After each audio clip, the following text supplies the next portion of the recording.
O algoritmo de clipping de Greiner-Horman, que é chamado assim por ter sido desenvolvido por ambos, Gunther Greiner e Kai Horman, foi publicado em 1998.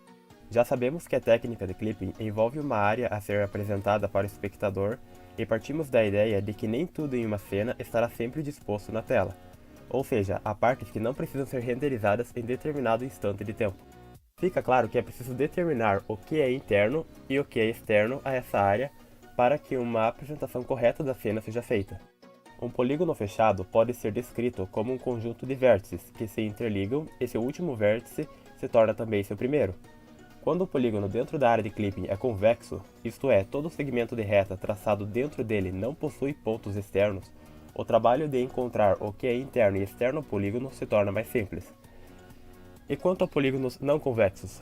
E quando há interseção entre polígonos? E quando há interseção própria no polígono? Como definir o que é parte interna e o que é parte externa desses polígonos? Greiner e Horman partem da ideia do número de enrolamento para especificar as estruturas de um polígono. Esse número é calculado da seguinte maneira. Imagine que existe uma curva fechada e que dentro dessa curva podemos colocar um ponto A. A quantidade de voltas que existem em volta desse ponto nos dá o número de enrolamento. Se a curva é horária, nosso número decresce em 1. Se a curva é anti-horária, a curva acresce em 1, nos dando, no caso A, um número de enrolamentos negativo, no caso B, um número de enrolamento nulo e no caso C, um número de enrolamento positivo. Com essa ideia, é possível chegar a uma importante conclusão do algoritmo de Greiner-Horman, que nos leva à regra do par ou ímpar. Um ponto A está no interior de uma curva fechada C e apenas C se o número de enrolamento for ímpar. Se o ponto A está fora do polígono, seu número de enrolamento é nulo. Não existe nenhuma curva fechada qual seja externa a ele. Se o ponto se encontra dentro do polígono, seu número de enrolamento agora é ímpar, porque existe uma curva a qual é externa a ele. Novamente, se o ponto agora se torna externo ao polígono, o número de enrolamento fica não ímpar, fazendo apenas com que as áreas com o número de enrolamento ímpar determinem um polígono. Caso existisse uma interseção entre polígonos, ou uma interseção própria dentro de um polígono, vale outra implicação do número de enrolamento.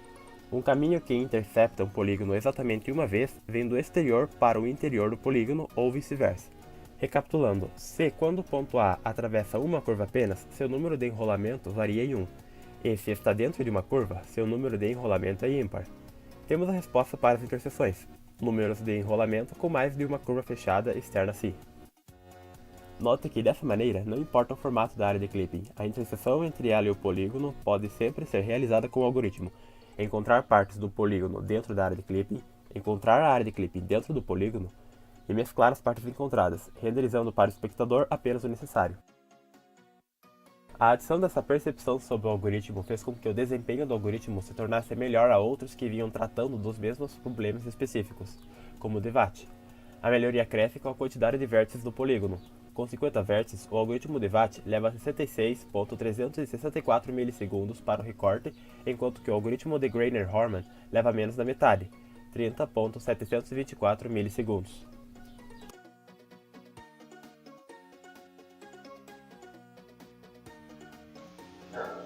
Para a implementação, utilizaremos a linguagem JavaScript. Bom, imagine que você tem dois polígonos coexistindo em um plano 2D. Declarados, eles ficariam mais ou menos desta forma. Em tela, eles ficariam mais ou menos assim. Bom, para começar nosso algoritmo, a gente tem a função upgradePolygon. Ela utiliza uma lista duplamente encadeada, que é uma representação bem útil de um polígono para esse algoritmo, pois estaremos inserindo pontos e atravessando eles ao mesmo tempo. E ao utilizar a lista duplamente encadeada, não teríamos que nos preocupar com inserções e remoções durante o percurso. Também precisamos rastrear se um ponto é uma interseção ou não, então podemos começar inicializando isso para false nesse ponto.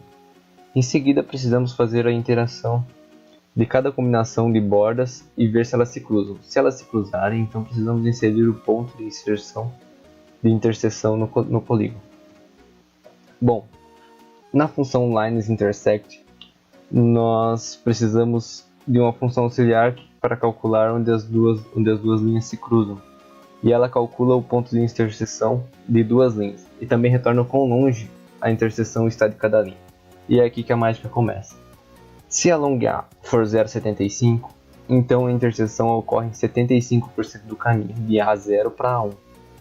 Esses valores são importantes porque podem ser negativos ou maiores que 1. Portanto, se duas linhas realmente se cruzarem, precisamos testar que a long A e a long B estarão entre 0 e 1.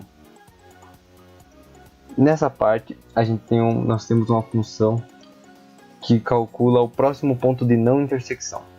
Uma vez que inserimos as intersecções na nossa lista vinculada, é bom utilizar essa função para você encontrar o próximo ponto que não há uma intersecção. Bom, com essa função agora a gente pode escrever o código e iterar para cada borda. Bom, se duas arestas se cruzarem, queremos inserir uma nova intersecção entre os dois pontos de não intersecção. Para inseri-la no local correto, teremos que rastrear os valores de A long A e A long B e garantir que se duas intersecções estiverem na mesma borda, elas são inseridas da ordem correta.